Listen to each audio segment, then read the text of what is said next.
Hello students, last लेक्चरला आपण halogen derivatives of अल्केनमधले काही questions पाहिले होते. आज त्याच्या पुढचे काही क्वेश्चन्स पाहूयात, जेणेकरून बरेचसे क्वेश्चन्स कवर होतील. बऱ्याचशा कंटेंट्सवर तुम्हाला एक अंदाज येईल की क्वेश्चन कसा सॉल्व करायचा असतो. मग आज आपण त्याच्या पुढच्या क्वेश्चनकडे जाऊयात. त्याचा पुढचा क्वेश्चन जो आहे तो first one, secondary alcohol having 6 carbon atoms. आता सेकंडरी अल्कोहोल आहे, त्याच्यामध्ये 6 कार्बन ॲटम्स आहेत आणि या 6 पैकी एक कार्बन आहे क्वाटर्नरी. तर जर याला मी हीट केलं विथ HI तर कोणता प्रोडक्ट मेजर येईल, that we have to find out. ठीक आहे, मग आता या केसमध्ये जो प्रोडक्ट मेजर येणार आहे त्यासाठी आपल्याला फर्स्ट वन हा कंपाऊंड जो आहे तो शोधला पाहिजे. मग आता या कंपाऊंडला शोधण्यासाठी आपण पहिल्यांदा तो एक नॉर्मल कंपाऊंड ड्रॉ करू 6 कार्बनचा, ज्याच्यामध्ये क्वाटर्नरी कार्बन आहे आणि हा आहे आपला कंपाऊंड. ओके, आता या कंपाऊंडमध्ये कार्बन क्वाटर्नरी आहे. Total number of carbon items 6 आहेत आणि सेकंडरी पोझिशनला आपला अल्कोहोलिक ग्रुप अटॅच्ड आहे. मग याच्यामध्ये सेकंडरी कार्बन अगोदर शोधला पाहिजे. मग सेकंडरी कार्बन कोण आहे? सेकंडरी कार्बन आहे हा इथे सेकंडरी कार्बन. बाकी सगळे प्रायमरी आणि क्वाटर्नरी आहेत, म्हणजे फक्त यालाच आपला OH अटॅच्ड असू शकतो. मग इकडचा एक हायड्रोजन आपण कमी केला आणि त्या हायड्रोजनच्या जागी आणला OH. तर याची रिॲक्शन आपल्याला HI बरोबर करायची. आता HI स्ट्रॉंग ॲसिड आहे, तर स्ट्रॉंग ॲसिडचं काम काय असतं? पहिल्यांदा तो H+ देतो. या H+ला या कंपाऊंडमधला जो इलेक्ट्रॉन निगेटिव्ह एलिमेंट आहे, ज्याच्याकडे एक्स्ट्रा इलेक्ट्रॉन्स आहेत, तो पहिल्यांदा बॉन्ड बनवायला गेली. तर या ऑक्सिजनवर असतात 2 लोन पेअर. हा लोन पेअर एक डोनेट करेल या H+ला आणि बॉन्ड बनवून घेईल. म्हणजे तयार का होईल? इथे CH3, C, इकडे CH3, इकडे CH3. सेकंडरी कार्बनला येईल एक O आणि या Oला आहे 2 H, इकडे CH3. आता या 2 लोन पेअरपैकी एक लोन पेअर त्या ऑक्सिजनने शेअर केली. ऑक्सिजनने शेअर केली हायड्रोजन बरोबर. तर या ऑक्सिजनवर येईल पॉझिटिव्ह चार्ज. आता जर ऑक्सिजनवर पॉझिटिव्ह चार्ज आला तर तो होईल अनबॅलेन्स आणि मग त्याला एक बॉन्ड कोणता तरी तोडावा लागेल. मग तो कोणता बॉन्ड तोडतो? तर C आणि O मधला बॉन्ड जो आहे तो तोडतो आणि त्याला तो ओढून घेतो स्वतःकडे. म्हणजे आता लोन पेअर पुन्हा त्यांनी बनवली बॉन्ड पेअरला तोडून आणि या कार्बनवर येईल पॉझिटिव्ह चार्ज. म्हणजे आता इथे CH3, C, CH3, CH3, या CH वर आला पॉझिटिव्ह चार्ज आणि इकडे CH3 आहे तसा आणि इथून बाहेर गेला H2O. मग हा जो आहे हा आहे आपला सेकंडरी कार्बोकॅटायन. पण हा सेकंडरी कार्बोकॅटायन याच्यापेक्षा जास्त डिग्री असलेल्या कार्बोकॅटायनला कन्वर्ट होऊ शकतो आणि आपल्याला एक इन्फॉर्मेशन असते की सेकंडरी कार्बोकॅटायनपेक्षा जास्त स्टेबल कोण आहे? टर्शरी. आणि टर्शरी कार्बोकॅटायन बनवू शकतो कसा? तर मिथाइल शिफ्टने. कारण या कार्बनच्या बाजूला एक प्रायमरी कार्बन आहे, इकडे quaternary carbon. That quaternary carbon convert into tertiary carbocation by methyl shift. म्हणजे इमॅजिन करायचं आहे की कसा होऊ शकेल? तर हा CH3 ग्रुप जो आहे हा इकडे शिफ्ट झाला आणि पॉझिटिव्ह चार्ज इकडे शिफ्ट झाला. म्हणजे टर्शरी कार्बोकॅटायन तयार झाला जो की मोर स्टेबल आहे सेकंडरीपेक्षा. म्हणजे CH3, C, इथे CH3, इथे CH, इकडे आला CH3, इकडे आला CH3 आणि याच्याकडे आला पॉझिटिव्ह चार्ज. मग आता हा टर्शरी आहे, हा पण टर्शरी आहे. मग पुन्हा इकडे शिफ्ट करायची गरज नाही आहे. तर हा टर्शरी कार्बोकॅटायन जो आहे तो बनला कारण याची स्टॅबिलिटी सेकंडरीपेक्षा जास्त आहे. So it's a rearrangement reaction. Tautomerism झालं, रिअरेंजमेंट झालं. आता तुमचा आयोडीन जो आहे मायनसवाला तो पॉझिटिव्ह कार्बनवर अटॅक करेल, म्हणजे या कार्बनवर अटॅक करेल आणि तुमचा प्रोडक्ट तयार होईल. तो प्रोडक्ट येईल CH3, C, इकडे आला CH3, इथे आला आयोडीन, इथे आला CH, इथे आहे CH3, इथे आहे CH3. मग हा झाला आपला मेन प्रोडक्ट तयार, मेजर प्रोडक्ट तयार. जर हा रिॲक्शन मजेशीर आहे, रिॲक्शन मॅजिकल आहे, म्हणजे सेकंडरीवर OH होता पण प्रोडक्टमध्ये टर्शरी कार्बनवर आला आयोडीन. मग हे त्याचं मेकॅनिझम आहे. आणि मग हा जो प्रोडक्ट आला याचं नाव कुठे सापडतं आहे का? बिफोर दॅट मला याचं नाव काढावं लागेल. मग आता इथे पहिला, दुसरा, तिसरा, चौथा 4 कार्बन लॉंग चेनमध्ये आहेत. थर्ड आणि सेकंडवर 2 मिथाईल आहेत आणि सेकंडवर आयोडीन आहे. म्हणजे इथे प्रोडक्ट जो आहे तो आपण चेक करू. पहिला तो 2-iodO-2,3 डायमिथाइल ब्युटेन. मग 2-iodO-2,3 डायमिथाइल ब्युटेन म्हणजे पहिलाच प्रोडक्ट आहे आपला 2-iodO-2,3 डायमिथाइल ब्युटेन. आता इथे 2-iodO-3,2 आहे, हा पण बरोबर आहे, पण इथे ॲडजेसंट किंवा पोझिशन ज्या आहेत त्या उलट्या लिहिल्या आहेत. पहिला 3 आहे मग 2 आहे आणि 1-1चा काही संबंध येतच नाही. म्हणजे आपला मेन ऑप्शन येईल हा. सो या क्वेश्चनमध्ये जरा डोकं लावावं लागेल, कारण ती क्वेश्चन्स सॉल्व करण्यासाठी मला मेकॅनिझम माहीत असलं पाहिजे. ज्याला मेकॅनिझम माहिती आहे त्याला ते आरामशीर सॉल्व होऊ शकेल. देन नेक्स्ट वनकडे जाऊयात आपण. नेक्स्ट वन क्वेश्चनला next one question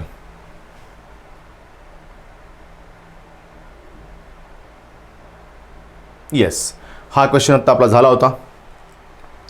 next question.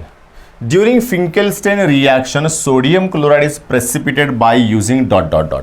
मग आता काय यूज करतो आपण त्याच्यामध्ये? फिंकेलस्टेन रिॲक्शनमध्ये NaI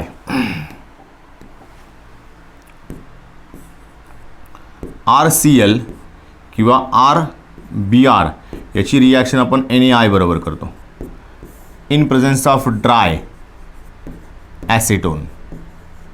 मग हे ड्राय ॲसिटोन जे आहे ते आपलं सॉल्वंट आहे. मग ड्राय ॲसिटोनलाच आपण काय म्हणतो? ड्राय प्रोपॅनोन, कारण 3 कार्बन येते. मग 3 कार्बनवाला कंपाऊंड म्हणजे कोण असतो? प्रोपॅनोन. कीटोन आहे, 3 कार्बनवाला कीटोन म्हणजे कोण? प्रोपॅनोन. म्हणजे इथे सिंपल आन्सर आहे, ज्याला रिॲक्शन माहिती आहे तो आरामशीर काढू शकेल की dry propanone. Then next one. आता मला रॉंग स्टेटमेंट जे आहेत ते काढायचं आहे. रॉंग स्टेटमेंट काढण्यासाठी आपल्याकडे बरेच स्टेटमेंट दिले आहेत. इथे wrong statement about the physical properties of alkyl halide असं विचारलं आहे आणि या 4ही स्टेटमेंटला नीट वाचणं अतिशय गरजेचं आहे. First one, boiling point of alkyl halide are higher than parent alkane. Obviously boiling point हा पॅरेंट अल्केनपेक्षा जास्त असतो, कारण त्याच्यामध्ये मॉलिक्युलर मास वाढलेलं असतं. मास जेवढं वाढेल तेवढे बॉइलिंग पॉईंट वाढेल, म्हणजे हे स्टेटमेंट बरोबर आहे. Second one, bromo, iodo and polychloro derivatives of hydrocarbon are heavier than air. ठीक आहे, याला आपण नंतर विचार करू शकतो बाकीचे 2 स्टेटमेंट पाहून. Methyl chloride, methyl bromide and chlorofluoromethanes are liquids at room temperature. Then as branching in isomeric alkyl halide increases their boiling point also increases. मग आता फिजिकल प्रॉपर्टीमध्ये या बाकीच्या स्टेटमेंटवर जर का फोकस टाकला तर हे बरोबर आहेत, पण हे स्टेटमेंट जे आहे की ब्रांचिंग वाढली तर बॉइलिंग पॉईंट वाढतो, हे चुकीचं आहे. ब्रांचिंग वाढली की बॉइलिंग पॉईंट कमी होतो. म्हणजे हे झालं त्याचं एक्झॅक्ट आन्सर. फोर्थ वन, की फोर्थ वन केसमध्ये बॉइलिंग पॉईंट हा वाढणार नाही तर बॉइलिंग पॉईंट कमी होईल. हे सगळ्यात महत्त्वाची गोष्ट, की बॉइलिंग पॉईंट कमी होईल. Branching increases, boiling point decreases. आणि इथे महत्त्वाचा वर्ड तो आहे तो आयसोमेरिक. म्हणजे एकाच मॉलिक्युलर फॉर्म्युल्यामध्ये जर का ब्रांचिंग वाढल्या तर त्याचा बॉइलिंग पॉईंट कमी झाला पाहिजे. सो हे आलं आपलं answer. Then next one, ethyl bromide on heating with moist Ag2O forms. मग आता इथाइल ब्रोमाइड आहे म्हणजे सिल्वर सायनाइड. कुठे गेला आपला क्वेश्चन? येस, हा क्वेश्चन आहे आपला. सो इथाइल ब्रोमाइड म्हणजे कोण? CH3 CH2 Br. याची रिॲक्शन करायची आपल्याला मॉइस्ट Ag2O बरोबर. मॉइस्ट म्हणजे कोण? त्याच्यामध्ये थोडंसं पाणी. या दोघांची रिॲक्शन झाली तर तयार होतो AgOH आणि हा OH या Brला रिप्लेस करतो. मग जर का Brला याने रिप्लेस केलं तर CH3 CH2 आणि इथे OH येईल प्लस बाहेर जाईल HBr, नॉट HBr, AgBr. मग तयार कोण झाला? इथाइल ब्रोमाइडचा तयार झाला ethyl alcohol. It's also non as ethanol. मग आता इथे चेक करा, इथेनॉल हा पहिलाच ऑप्शन आहे. पण यासाठी रिॲक्शन माहीत असणं अतिशय गरजेचं आहे. ओके, देन नेक्स्ट वनकडे जाऊयात. नेक्स्ट वनमध्ये पुन्हा इथाइल ब्रोमाइड आहे. इथाइल ब्रोमाइडला आपण बॉईल करतोय. इथाइल ब्रोमाइडला बॉईल करतोय कोणाबरोबर, तर अल्कोहोलिक सिल्वर सायनाइड. मग आता इथे रिॲक्शन कशी होते ती रिॲक्शन माहीत असली पाहिजे की ethyl bromide CH3 CH2 Br याची रिॲक्शन आपण सिल्वर सायनाइड म्हणजे AgCN बरोबर करतोय. जर सिल्वर सायनाइड असेल तर रिॲक्शनमध्ये सायनाइड हा नायट्रोजनच्या बाजूने अटॅच होतो. मग जर नायट्रोजनच्या बाजूने अटॅच झाला म्हणजे नायट्रोजन या कार्बनला अटॅच होणार आहे, तर तयार होईल CH3 CH2 आणि इथे आला NC म्हणजे आयसोसायनाइड, इथाइल आयसोसायनाइड. मग आता इथाइल आयसोसायनाइड कुठे आहे का आपण चेक करूयात. या इथे तिसरा ऑप्शन जो आहे त्याच्यामध्ये आलेला आहे इथाइल आयसोसायनाइड, म्हणजे याचं आन्सर जे आहे ते इथाइल आयसोसायनाइड. पण पुन्हा एकदा यासाठी काय माहिती असलं पाहिजे, रिॲक्शन. यासाठी थेरॉटिकल पार्ट जो आहे तो परफेक्ट असणं गरजेचं आहे, नाहीतर मग मार्क्स मिळणार नाहीत आणि एक्झॅक्ट आन्सर फाइंड आउट करायला वेळ लागू शकतो. नाव alkyl halide on heating with alcoholic ammonia. Alcoholic ammonia, alcoholic ammonia कुठे गेला पुढचा question. Yes, alcoholic ammonia forms. आता इथे अल्कोहोलिक अमोनिया किती घ्यायचा याच्याबद्दल काही एक्सप्लेनेशन दिलेलं नाही. आता बऱ्याच वेळेस क्वेश्चन येतानाच एक छोटीशी ॲडजस्टमेंट असते, ती ॲडजस्टमेंट लक्षात ठेवायची. समजा आपण असं केलं की RXला अल्कोहोलिक अमोनिया बरोबर रिॲक्शन केली तर पहिल्यांदा तयार होतो RNH2 आणि बाहेर जातो HX. समजा याची पुन्हा एकदा RX बरोबर रिॲक्शन झाली तर तयार होतो R2NH. इथून पण HX बाहेर गेला. पुन्हा याची रिॲक्शन समजा RX बरोबर झाली तर हा बनवतो R3N. पुन्हा एकदा HX बाहेर गेला आणि समजा याची रिॲक्शन अजून चौथ्या RX बरोबर झाली then it forms R4N+X- ज्याला म्हणतो आपण क्वाटर्नरी अमोनियम सॉल्ट. मग इथे वर्ड बऱ्याच वेळेस वेगवेगळे येतात. ते असे येतात की एक्सेस ऑफ अल्काइल हॅलाइड. मग जर का एक्सेस ऑफ अल्काइल हॅलाइड वापरले तर रिॲक्शनमध्ये सगळेचे सगळे प्रोडक्ट तयार होतील. पण आता वर्ड वापरला नसून सुद्धा आपण आन्सर लिहिणार आहोत primary, secondary, tertiary and quaternary ammonium salt. म्हणजे इथे प्रायमरी पण तयार झाला, सेकंडरी पण तयार आला, टर्शरी पण तयार आला आणि क्वाटर्नरी पण तयार आला. म्हणजे याचा अर्थ काय, आपल्याकडे अल्काइल हॅलाइड एक्सेस होते. उलटं गेले, समजा मी अमोनिया एक्सेसमध्ये वापरला, आता इथे अमोनियाचं काहीच इन्फॉर्मेशन दिलेलं नाही आहे.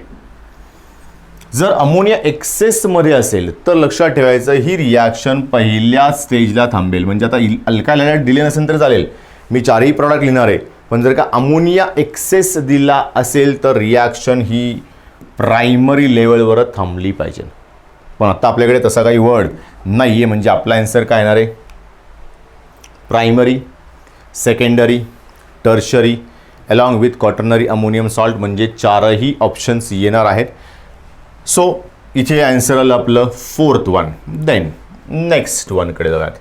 Which of the following is not ambidentate or dent nucleophile. म्हणजे काय, तर ज्याच्याकडे दोन डिफरंट ॲटम्स आहेत आणि दोन्हीही डिफरंट ॲटमकडनं तो लिंक होऊ शकतो.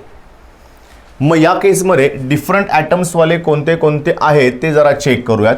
इथे CN आहे, इथे ONO आहे, इथे पुन्हा CN आहे.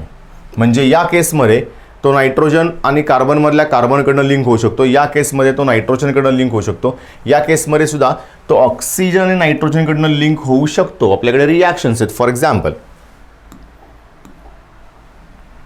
समजा मी RX याची रिॲक्शन KCN बरोबर केली असेल तर तयार होतो RCN, म्हणजे R अटॅच झाला कार्बनकडून. त्यानंतर RXलाच मी समजा AgCN बरोबर रिॲक्शन करायचं ठरवलं असेल तर याची अटॅचमेंट होते RNC कडून, म्हणजे नायट्रोजनकडनं अटॅच झाले. म्हणजे हा CN जो आहे CN तो एकदा C कडनं आणि हा एकदा N कडनं अटॅच झाला. Similarly if we use a nitro group then RX if react with AgNO2 then it forms RNO2. पण if RX react with KNO2 then it forms RONO, म्हणजे अटॅचमेंट झाली ऑक्सिजनकडनं. सो हे चारही लोक जे आहेत त्यामध्ये रिॲक्शन पाहिल्यानंतर समजतं की CNच आलटून पालटून अटॅचमेंट दाखवतो, एकदा कार्बनकडनं एकदा नायट्रोजनकडनं. नायट्रो ग्रुपसुद्धा दोन वेगवेगळे अटॅचमेंट दाखवतो, एकदा नायट्रोजनकडनं एकदा ऑक्सिजनकडनं. मग आता हे तिन्ही लोक जे आहेत ते ॲम्बिडेंटेड आहेत. मग राहिला कोण तर A. हा A जो आहे तो ॲम्बिडेंटेड नाही आहे, कारण याच्याकडे अटॅचमेंटसाठी दोन्हीही ऑक्सिजनच आहेत. एकावर निगेटिव्ह चार्ज आहे, एकाकडे लोन पेअर आहे. मग यांचं जर का आपण रेझोनन्स काढला तर याच्या लोन पेअरपैकी एक लोन पेअर तो इकडे शिफ्ट करेल, याचा बॉन्ड इकडे शिफ्ट होईल, तयार होईल RCO- आणि इथे डबल बॉन्ड. आणि हा पुन्हा याच्यामध्ये हे दोघं एकमेकांमध्ये शेअर किंवा एकमेकांमध्ये कन्वर्ट होत राहील, पण तरीसुद्धा दोन्ही केसमध्ये ऑक्सिजनच बॉन्ड बनवेल. मग ऑक्सिजन तर काय आहेत, सेम आहेत, म्हणजे हे ॲम्बिडेंटेड नाही आहे. मग ॲम्बिडेंटेड हे दोन लोक आहेत किंवा याला दोघांना वेगवेगळं दिलं आहे, म्हणजे हे तिन्ही लोक आहेत ॲम्बिडेंटेड. मग नसलेला कोण आहे तर पहिला, फक्त पहिला कंपाऊंड आहे जो ॲम्बिडेंटेड नाही आहे. Then next one, Williamson synthesis. आता विल्यमसन सिंथेसिसने आपण काय बनवतो तर विल्यमसन सिंथेसिसने आपण बनवतो इथर. आणि या रिएक्शनमध्ये काय वापरतात, या रिएक्शनमध्ये दोन लोक वापरतात, एक तर अल्काइल हलाइड आणि सोडियम अल्कॉक्साईड. हे क्लिअर ठेवायचं की sodium alkoxide react with alcohol alkyl halide forms ether. मग आता या केसमध्ये विचारलंय काय तर कोणापासून तयार होतो. मग आत्ताच आपण सांगितलं सोडियम अल्कॉक्साईड. मग सोडियम अल्कॉक्साईडचा फॉर्म्युला काय असतो RONA आणि अल्काइल हलाइडचा कोण आहे RX. मग होतं काय, हे दोन लोक जातात बाहेर NaX आणि उरलेले लोक एकमेकांना अटॅच होतात. उरलेले लोक एकमेकांना अटॅच झाली तर ROR तयार होईल, ज्याला आपण म्हणतो इथर. म्हणजे आपला ऑप्शन जो आहे तो यांच्यामधनं आपला अल्काइल हलाइड आणि दुसरी गोष्ट म्हणजे कोण शोधायचं आपल्याला सोडियम अल्कॉक्साईड. मग इथे अल्काइल हलाइड आणि सोडियम अल्कॉक्साईड फक्त शेवटच्या ऑप्शनमध्ये आहे, म्हणजे आपला ऑप्शन असेल सोडियम अल्कॉक्साईड आणि अल्काइल हलाइड जो आपण विल्यमसन्सला यूज करतो. So it is our option. Then methyl propionate is obtain by heating methyl chloride with silver salt of dot dot dot. मग आता मला फर्स्ट वन याचं स्ट्रक्चर आलं पाहिजे. मिथाइल प्रोपियोनेट यालाच प्रोपॅनोएट असंही म्हणतात. मग तो कसा आहे तर हा असा आहे CH3 CH2 C double bond O. हा प्रोपॅनोएट आणि या ऑक्सिजनला इकडे अटॅच्ड आहे मिथाइल ग्रुप. मग याला म्हणायचं मिथाइल प्रोपॅनोएट किंवा प्रोपियोनेट. शक्यतो प्रोपॅनोएट हा ओरिजिनल शब्द आहे. मग याला कोणाबरोबर आपण हीट करणार आहे तर मिथाइल क्लोराईड एक वापरला आहे आणि सिल्वर सॉल्ट कोणाचा वापरायचा तर लक्षात ठेवायचं जेव्हा जेव्हा ईस्टर तयार होईल तेव्हा तेव्हा ऑक्सिजनला जो अटॅच्ड आहे अल्काइल ग्रुप त्याच्या जागी असतो सिल्वर. मग त्या जागी जर का सिल्वर लिहिला तर आपल्याकडे हा असा मॉलिक्यूल येईल CH3 CH2 C double bond OAG. हे आपण ऑलरेडी रिॲक्शन्समध्ये पाहिलेलं आहे. आणि उरलेल्या अल्काइलचा असेल हलाइड. मग आता कोणता अल्काइल हलाइड आहे मिथाइल क्लोराईड. तिकडे मिथाइल ग्रुप आहे, हा आहे तुमचा मिथाइल क्लोराईड. मग मिथाइल क्लोराईडमधला AG इकडचा आणि Cl इकडचा गेले बाहेर आणि हा CH3 जो आहे तो AGच्या जागी झाला. मग याचं नाव काय आहे तर याला म्हणतो आपण सिल्वर प्रोपॅनोएट किंवा प्रोपियोनेट किंवा यालाच म्हणतात silver salt of propionic acid. मग आता इथे या कार्बॉक्सिलिक ॲसिडला कोणापासून बनवलं आहे ते आपल्याला फर्स्ट वन फाइंड आउट करावं लागेल. मग आता या कार्बॉक्सिलिक ॲसिडला कोणापासून बनवलं आपण ते जरा शोधूयात. मग कार्बॉक्सिलिक ॲसिडला जर का आपल्याला शोधायचं असेल तर इथे कार्बॉक्सिलिक ॲसिड बनवण्यासाठी या AGच्या जागेवर कोण असला पाहिजे NH, म्हणजे हा आहे प्रोपियोनिक ॲसिड. मग प्रोपियोनिक ॲसिड कोणाचा प्रॉडक्ट आहे ते आपल्याला इथे विचारले. Carboxylic acid obtain by hydrolysis of N propyl alcohol chloride. Then carboxylic acid obtain by oxidation of N propyl alcohol. मग आता ही रिॲक्शन जी आहे कार्बॉक्सिलिक ॲसिडचं जर का मी ऑक्सिडेशन केलं नॉट कार्बॉक्सिलिक ॲसिड तर हा कार्बॉक्सिलिक ॲसिड आपण यांच्यापासून बनवलं आहे. म्हणजेच काय अल्कोहोलचं प्रायमरी अल्कोहोलचं ऑक्सिडेशन केलं तर तेवढ्याच कार्बनचा ॲसिड तयार करून मिळतो. मग इथे कोण आहे एन प्रोपाइल अल्कोहोल, म्हणजे 3 कार्बन इथे आहेत, 3 कार्बनवाल्या कंपाऊंडचं ऑक्सिडेशन केलं तर मला कोण मिळेल, कार्बॉक्सिलिक ॲसिड 3 कार्बनवाला. मग आता हा 3 कार्बनवाला कार्बॉक्सिलिक ॲसिड आहे, म्हणजे आपण याला यूज करू. 3 कार्बनवाला कार्बॉक्सिलिक ॲसिड बनेल, याच्यापासून त्या ॲसिडचा आपण हायड्रोजन काढला, त्या ठिकाणी एजी टाकला आणि त्याची रिॲक्शन याच्याबरोबर केली, तेव्हा आपल्याला हा प्रोडक्ट मिळाला. म्हणजे थोडंसं डोकं चालवणं हे फार महत्त्वाचं आहे, कारण ते लगेच लक्षात येत नाही की ऑप्शन्स असेल. ऑप्शन जरा विचित्र आहे की carboxylic acid obtain by hydrolysis of N propyl chloride. मग याचं आपण जर का हायड्रोलिसिस केलं तर Cl जाऊन OH येईल का लगेच, तर नाही येणार, लगेच येणार नाही. त्यानंतर इथे carboxylic acid obtain by oxidation of N propyl alcohol, तर एन प्रोपाइल अल्कोहोलचं ऑक्सिडेशन केलं तर आपल्याला कार्बॉक्सिलिक ॲसिड 3 कार्बनवाला मिळेल. त्याची रिॲक्शन मी Ag बरोबर किंवा AgOH बरोबर केली तर मला कोण मिळेल, सिल्वर सॉल्ट ऑफ प्रोपॅनोइक ॲसिड, आणि त्याची रिॲक्शन मी CH3Cl बरोबर केली तर हा प्रोडक्ट तयार होईल. हे आपल्या डोक्यामध्ये आलं पाहिजे लगेच. तर त्याला थोडासा प्रॅक्टिसचा जो काही महत्त्वाचा इम्पॉर्टंट पार्ट आहे तो आपल्याकडे असला पाहिजे.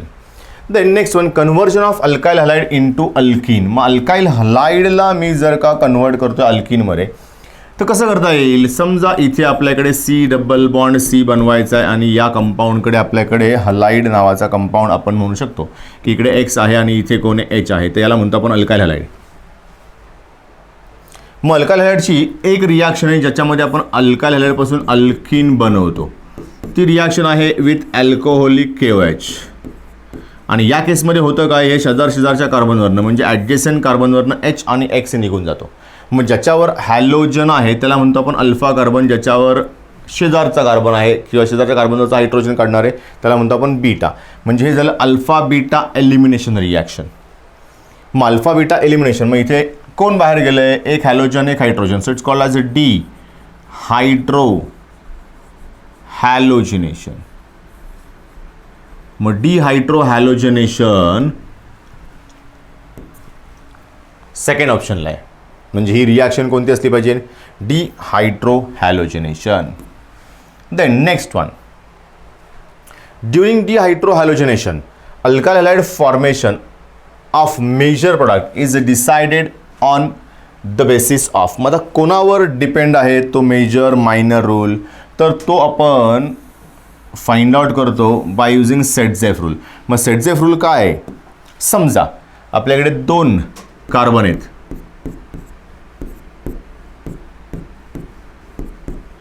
या इथे आहे आपला हॅलोजन, इकडे एक हायड्रोजन आहे, इकडे 2 हायड्रोजन आहेत. मीन्स हा झाला आपला अल्फा कार्बन आणि आपल्याकडे आता 2 बीटा आहेत, बीटा अँड बीटा. मग आता या बीटा आणि बीटामधला असा बीटा शोधायचा आपल्याला ज्याच्यामध्ये कमीत कमी हायड्रोजन आहेत. तर इकडच्या कार्बनवर एकच हायड्रोजन आहे, इकडच्या कार्बनवर 2 हायड्रोजन आहेत. या एका कार्बनवरचा हायड्रोजन इझिली जाईल किंवा एका हायड्रोजन असलेल्या कार्बनवरचा हायड्रोजन इझिली जाईल, इथून HX बाहेर जाऊन इथे डबल बॉन्ड तयार होईल. मग याला मेजर प्रोडक्ट म्हणतात. आणि इकडचा हायड्रोजन गेला तर याला म्हणतात मायनर प्रोडक्ट. मग हा रूल कोण डिस्कवर केला आहे, हा रूल डिस्कवर केला आहे सेट-झेफने. म्हणजे याचं आन्सर काय आलं पाहिजे, सेट-झेफ. म्हणजे हा डिसाईड कोणी केला आहे, सेट-झेफने. सो आन्सर सेट-झेफ रूल येईल. हे पण आपल्याला लगेच समजेल जर आपले थेरॉटिकल पार्ट बरोबर असेल तर. बरोबर असेल म्हणण्यापेक्षा त्याचा अभ्यास बरोबर केला असेल तर. Okay, then major product obtained during dehydrogenation of alkyl halide. आता हा डिहायड्रो हॅलोजनेशन असला पाहिजे because what we have alkyl halide. So dehydrohalogenation हे वर्ड जो आहे तो चुकून इथे हायड्रोजनेशन आलेला आहे. So it is dehydrohalogenation. मग आता मला या 4 पैकी कोणता एक करेक्ट आहे तो आपल्याला शोधावा लागेल. So first one, according to Saytzeff rule we know that hydrogen atom अशा बीटा कार्बनवर जातो ज्याचं हायड्रोजन कमी आहेत, तो आपला मेजर प्रोडक्ट. मग इथे फर्स्ट वन मेजर प्रोडक्टबद्दलच विचारलेलं आहे. So we have to find out the option in which double bonded carbon ॲटममध्ये एकावर हॅलोजन आहे आणि एकावर कमीत कमी हायड्रोजन असलेल्या ठिकाणी तो बॉन्ड तयार होतो आहे. मग first one, having more number of hydrogen atoms on double bonded carbon atom. नाही, आपण काय सांगितलं, ज्याच्यावर कमी हायड्रोजन आहेत तिथूनच आपण हायड्रोजन काढलं आहे. म्हणजे डबल बॉन्डेड कार्बनवर हायड्रोजन काय असले पाहिजेत, कमी असले पाहिजेत. Then is the same not same is more branched alkyne.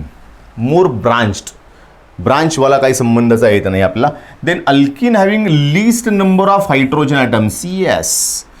तो डबल बॉन्डेड कार्बन जे आहे त्या डबल बॉन्डेड कार्बनवर least number of hydrogen atoms असतील that we obtained as a major product. So हा झाला आपला मेजर. आणि शेवटचाही वाचून ठेवूयात. Is any unsaturated organic compound नाही. नॉट एनी अनसॅच्युरेटेड म्हणजे हा थर्ड वाला जो आहे it is our correct option. Okay then next one. Ethyl bromide on heating with Mg metal in presence of dry ether forms. मग आता ethyl ब्रोमाइडला जर मी heat करतोय CH3 CH2 and Br we have plus Mg metal in presence of dry इथर. तर ही ग्रिग्नाल्ड reagent बनवण्याची reaction आहे. Mg जो आहे तो कार्बन आणि हॅलोजनच्या मध्ये जाईल म्हणजे तयार काय होईल CH3 CH2 Mg Br. So it's called as ethyl magnesium bromide. मग हा जो आहे तो इथाइल मॅग्नेशियम ब्रोमाइड इथे फर्स्ट ऑप्शनलाच दिलेला आहे. इथाइल मॅग्नेशियम ब्रोमाइड म्हणजे हे आलं आपलं फर्स्ट आन्सर. आणि इथे लक्षात ठेवायचं की ही रिॲक्शन कोणती आहे. It's Grignard reagent formation reaction. Then wrong statement about Grignard reagent is. आता ग्रिग्नाल्ड रिएजंटच्या बाबतीमध्ये रॉंग स्टेटमेंट आपल्याला फाइंड आउट करायचं आहे. मग इथे कोणते कोणते स्टेटमेंट दिले ते जरा चेक करूयात. CMg and MgX bonds are respectively covalent and ionic in nature. Then they on reacting with moisture forms alkene. Then during their preparation dry ether is used as a solvent. Then crystals of iodine is used as a reaction initiator or catalyst for the reaction. Use करू शकतो. मग इथे समजा यांना react केला पण moisture बरोबर तर इथे अल्कीन बनतो असं लिहिलंय. So it's a wrong statement. It gives alkane not alkyne. Alkane देईल अल्कीन देणार नाही म्हणजे अल्कीन तिथे तरलाय म्हणजे हे आपलं झालं परफेक्ट आन्सर. अल्केन जर का असतं तर बाकीचा आपण ऑप्शनला प्रेफरन्स दिला असता. But right now here we have alkene as a product. Alkene तयार होत नाही अल्केन तयार होतो. ओके म्हणजे हे झालं त्याचं wrong statement. Then next one. आता identify R from the following sequence of reaction. ठीक आहे इथे Br घेतला आहे. इथे थोडीशी मिस्टेक आहे अशी की हा प्लस जो आहे तो प्लस चुकीच्या ठिकाणी आला आहे. हे आपलं रिॲक्शन जे आहे त्या रिॲक्शनमध्ये हा असा नसून हा RBr प्लस Mg मेटल आहे. ओके मग आता हा RBr आणि Mgची रिॲक्शन केली तर हा Mg जातो R आणि Brच्या मध्ये म्हणजे C काय तयार होईल RMgBr. Okay methyl magnesium bromide. त्यानंतर बऱ्याच लोकांना D2O घेतला की कन्फ्युजन तर की हू इज D2O. तर हा हायड्रोजन आणि ऑक्सिजनचा कंपाऊंड जो आपण नेहमी पाहतो H2O याचा भाऊ आहे. Hच्या जागी आपण ड्यूटेरियम घेतला मीन्स व्हॉट ड्यूटेरियम ऑक्साईड जो आपण H2O वापरतो त्या H2Oच्या जागी ऑक्सिजन सेम आहे पण हायड्रोजनची जागा त्याच्या मोठ्या भावाने घेतलेली आहे. मग नॉर्मली जर का इथे H2Oची रिॲक्शन केली तर काय होतं MgBr जातो आणि याच्या ठिकाणी H येतो. मग आत्ता Hच्या ठिकाणी कोण आहे D आहे म्हणजे इथे कोण आला पाहिजे D आला पाहिजे. तर मग इथे आला आत्ता आपल्याकडे D असं दाखवलं पण तो इथे नसून तो D इथे आहे ॲक्च्युली. म्हणजे मधल्या कार्बनला D आला आहे. मग मधल्याच कार्बनला कोण असलं पाहिजे MgBr. मग मधल्या कार्बनला जर का MgBr आहे तर R कोण असेल मधल्या कार्बनला अटॅच असणारा आपल्याकडे हॅलोजन असला पाहिजे. मधल्या कार्बनला अटॅच असला हॅलोजन म्हणजे कोण तर हा 1 2 3 या मधल्या कार्बनला कोण असला पाहिजे Br. त्यानंतर इथे मध्ये कोणाला Mg. त्यानंतर होल Mg आणि Br गेला बाहेर आणि याच्या जागी कोणाला H म्हणजे हा आपला H म्हणण्यापेक्षा इथे आपण डायरेक्ट नाव घेऊ D म्हणजे हा CH3 CHD CH3 CH3 CHD CH3. मग आता ह्यासाठी माहिती असलं पाहिजे की ड्यूटेरियम हा हायड्रोजनचा भाऊ आहे म्हणजेच काय आयसोटोप आहे. देन नेक्स्ट वनकडे आलो. Light containing single colour waves vibrating in all possible planes are called as. मग आता हे जर का सिंगल कलर आहेत आणि ऑल पॉसिबल प्लेन्समध्ये व्हायब्रेट होतात तर ती लाईट जी आहे it's called as monochromatic light. मग कशावरून ओळखायचं आहे single colour light known as monochromatic light. Single colour म्हणजे मोनोक्रोमॅटिक सिंगल कलर म्हणजे monochromatic. So it is single colour light. Then Nichols prism is constructed by cementing crystals of calcite using adhesive. म्हणजे दोन प्रिझमला आपण joint करतो, मग त्या जॉईंटला आपण म्हणतो निकॉल्स प्रिझम. म्हणजे दोन प्रिझमला जॉईंट केल्यानंतर जो प्रिझम तयार होईल त्या प्रिझमला बनवण्यासाठी कॅल्साइट क्रिस्टल वापरले असतात. मग यांना जॉईंट करायला वापरतात काय, तर कॅनडा बॅल्सेम नावाचा एक सबस्टन्स आहे. इथे कॅनडा बॅल्सेम नावाचा एक सबस्टन्स आहे ज्याला आपण यूज करतो ॲज अ ॲडेझिव्ह. म्हणजे हे चिटकवण्यासाठी आपण वापरणार आहे. दोन प्रिझम चिटकवण्यासाठी वापरण्याचं मटेरियल म्हणजे कोण, Canada balsam. Then optical isomers have different physical properties, molecular formula, structural formula और कॉन्फिगरेशन. तर ऑप्टिकल आयसोमरिझमचं कॉन्फिगरेशन हे उलटं असतं. म्हणजे काय, एकाचं आर असेल तर एकाचं एस कॉन्फिगरेशन असतं. सो इथे आन्सर सिम्पली आपल्याकडे येईल कॉन्फिगरेशन. यांच्यावर बाकीच्या प्रॉपर्टीज पण डिपेंड आहेत, पण महत्त्वाचं काय आहे, configuration. Then who decide the tetrahedral arrangement of organic compound. ज्यांनी तो ऑप्टिकल आयसोमेरिझमचा पार्ट नीट वाचला आहे त्यांना लगेच समजेल की वॅन्ट ऑफ लिबेल याने ते टेट्राहाइड्रल अरेंजमेंट जी आहे ती सांगितली. मग इथे वॅन्ट ऑफ लिबेल जो आहे तो इथे आहे. So it is van't Hoff Le Bel. Then next one, object which are super imposable on their mirror image are called as. आता सुपर इम्पोजिबल आहे म्हणजे हे एकमेकांवर ठेवल्यानंतर परफेक्टली मॅच होत नाही आहे, नॉट परफेक्टली मॅच होते. कसं सांगितलं यांनी, सुपर इम्पॉसिबल, सॉरी, ऑब्जेक्ट एकमेकांवर ठेवल्यानंतर हे परफेक्टली मॅच होतं आहे. So it is super impossible. आणि असं घेतलं की नॉन सुपर इम्पॉसिबल, म्हणजे दोन्ही एकमेकांना मॅच होत आहेत. मग जर का हे मॅच होत आहेत तर याच्यामध्ये कायरॅलिटी नसेल. मग त्या कार्बनला आपण म्हणणार आहोत किंवा त्या कंपाऊंडला आपण म्हणणार आहोत कायरल. कुठे गेला, yes, achiral molecule. Okay, म्हणजे याचा आन्सर काय येईल, achiral molecule. It is non super imposable. Then याच्यामधला कोणता येईल, आता सुपर इम्पोजिबल आहे म्हणून तो कायरलच्या ऐवजी अकायरलला. Then process of conversion of enantiomers in racemic mixture called as racemisation. मग याच्यामध्ये रॅसमायझेशन कुठे आहेत, तर इथे बीला आहे. हे सुद्धा आपण थेअरी नीट वाचली असेल तर लगेच समजेल की थेअरीमध्ये सांगितलेलं आहे की दोन लोक इक्वल प्रपोर्शनमध्ये मिक्स झाले तर तो सबस्टन्स ऑप्टिकली इनॅक्टिव्ह असून त्या मिक्सचरला बनवण्यासाठी जी काही प्रोसेस म्हणतात त्याला म्हणतात रॅसमायझेशन. Then RNS configuration, not configuration, conversion of nomenclature is discovered by, it is Ingold and Prelong. म्हणजे इथे हे पुन्हा एकदा कशाच्या बेसिसवर, ज्यांना थिअरी नीट वाचलेली आहे त्यांना लगेच समजेल की हा कोण आहे, इनगोल्ड. छान, Ingold and Prelog. Then which of the isotope of hydrogen have top priority order. तर याला आपल्याला काही फारसा बघायची गरज नाही, but it is what is protium. Then next one, detail study of path followed by the reaction during their conversion in product is called as. याला म्हणतो आपण मेकॅनिझम ऑफ रिॲक्शन.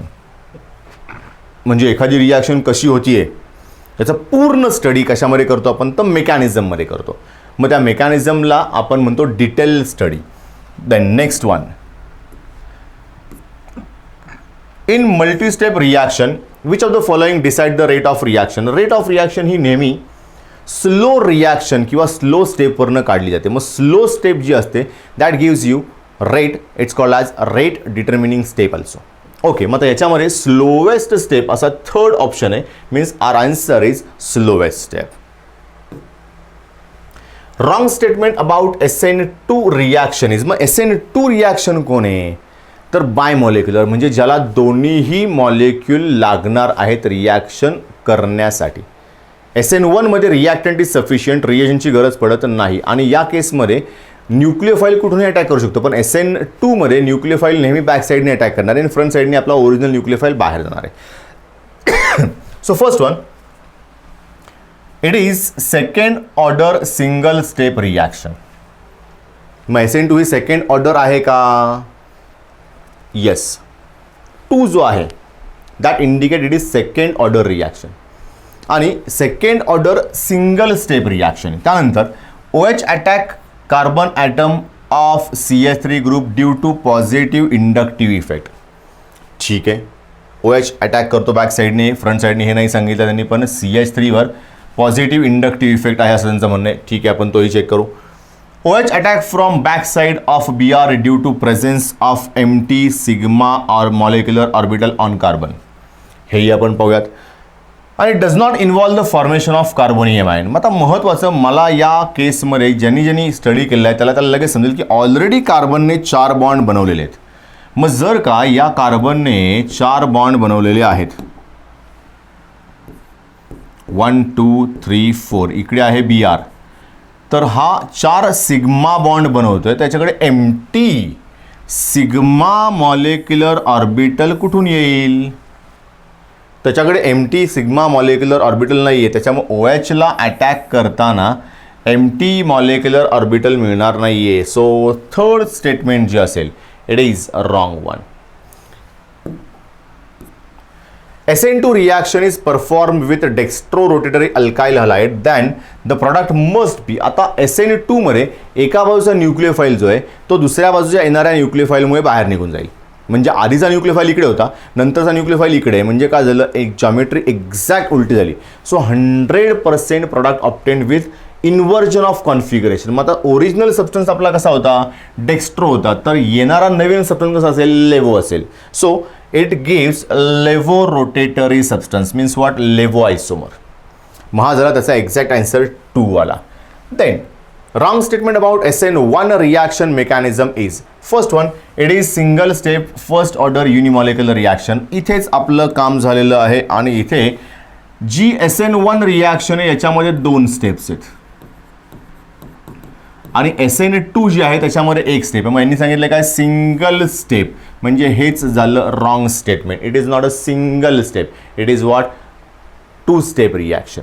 म्हणजे पहिलं स्टेटमेंटच रॉंग आहे, त्यामुळे बाकीच्यांची चेक करायची काही आवश्यकताच नाही आहे. Then stable intermediate form during SN1 reaction is. मग SN1 रिॲक्शन होताना काय बनतं, कार्बोकॅटायन बनतो. सो कार्बोकॅटायनलाच आपण काय म्हणतो, कार्बोनियम आयन सुद्धा म्हणतो. So it is carbonium ion. Again second answer. Then next one, most reactive compound towards SN1 reaction mechanism or reaction is. SN1 मध्ये we require more steric hindrance. मग जेवढा जास्त स्टेरिक हिंड्रन्स आहे तेवढी रिॲक्शनची capacity जास्त. मग याच्यामध्ये सगळ्यात जास्त रिॲक्टिव्ह कंपाऊंड कोण आहे, तर टर्शरी नॉर्मली जास्त रिॲक्टिव्ह असतात because of more steric hindrance as compare to secondary and as compare to primary. मग याच्यामध्ये टर्शरीवाला कोणता कंपाऊंड आहे, so we have single compound as a tertiary आणि तो आहे tertiary butyl bromide. So at least एवढे क्वेश्चन जे आहेत ते आपण आज पाहिलेत. याच्यावर पुन्हा एकदा विचार करा आणि ते सॉल्व्ह करण्याचा प्रयत्न करा. व्यवस्थित सॉल्व्ह करा. थिअरी जी आहे ती नीट वाचा, म्हणजे आन्सर जे आहेत ते लगेच येतील, कारण आपल्याकडे टाईम फार कमी असतो आणि तो जास्त महत्त्वाचा आहे. सो टाईम सेव्ह करा आणि त्याचा उपयोग बाकीच्या क्वेश्चनसाठी करा, लेंदीसाठी. सो थिअरी परफेक्ट करणं आवश्यक आहे. सो आज आपण इथे थांबूयात आणि बाकीचं नेक्स्ट लेक्चरला घेऊयात.